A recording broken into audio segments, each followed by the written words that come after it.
Well, it is Tuesday, and I'm getting ready to go into court to represent a client virtually. This court appearance this morning will not be in person, but nevertheless, we are still continuing to get through this COVID epidemic.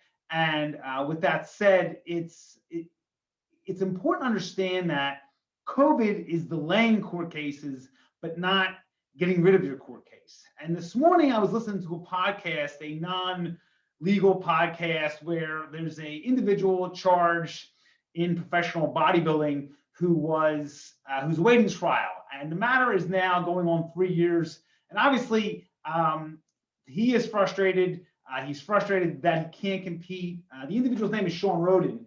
And it's interesting to me that during this podcast, one of the podcasters had an issue with, well, why can't this federation allow Sean Roden to compete? And he is innocent until proven guilty. And obviously there's a civil issue there with regards to an organization not letting someone compete. But you have to understand that that is their call, and they're doing it for business reasons and for marketing reasons.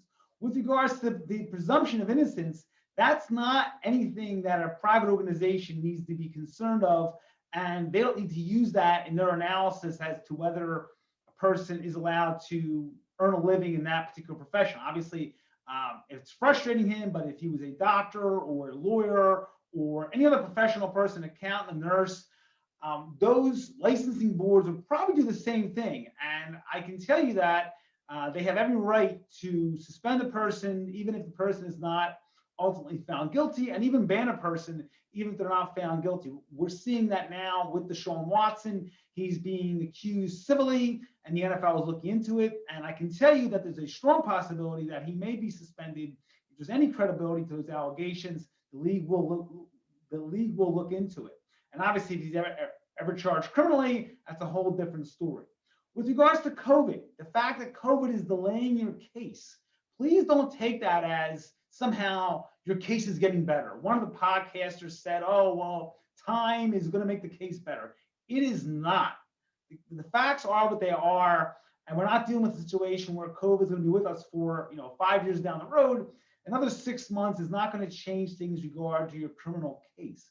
If you have a bad case, it's going to stay a bad case. And the fact that you're out on bail and doing these wonderful things is not a legal defense. I represented a lot of people who tell me, well, I'm out on bail and I'm doing this and I'm volunteering and this and that, but the fact remains you are accused of this. So that's not going to be brought up during your trial or your pre-trial motions. It is simply irrelevant. That doesn't mean you're a bad person. It just means that that's the legal analysis. So I'm really tired of people somehow saying, well, his case is being delayed and this isn't right.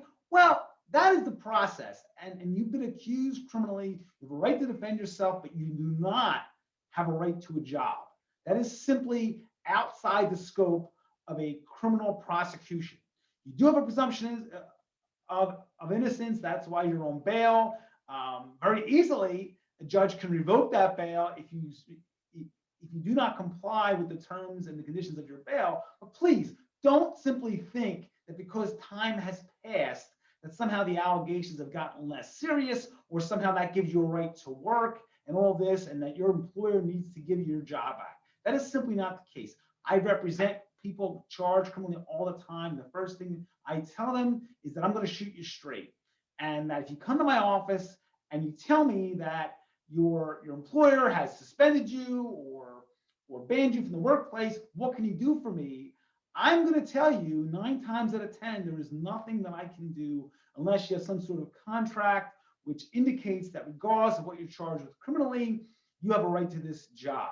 And then you obviously have a civil recourse. But in most situations, there's a character and fitness clause in all professional contracts, regardless if you're a professional bodybuilder, a tennis player, an athlete, whatever you are, an accountant, a lawyer, a doctor. In most professional contracts, that is written in there, and that is written in there for a reason, because ultimately the organization, the NFL, has a term, protect the shield.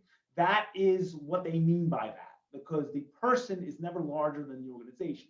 So if you have questions about a criminal charge, 215-755-9000 in Pennsylvania, 856-793-7429 in New Jersey. Do not listen to non-attorneys who are attempting to give their spin on legal issues. Just like we don't give our opinion on medical issues and professional sports issues, and I can't say how many ESPN reporters and bodybuilding analysts want to talk about the legal scope of things. They are simply not qualified to do that and really should stay out of it, because when they do, they are making themselves sound less educated. And I'm not saying that they're not intelligent people in other scopes, but do not ever take advice from a person who's not a lawyer. I don't care if you've been around lawyers, you've negotiated contracts, you own a lot of property, whatever you do, if you're not a lawyer, don't be giving legal advice. So once again, 215-755-9000 in Pennsylvania, 856-793-7429 in New Jersey. Have a great Tuesday, and I'll talk to you very soon.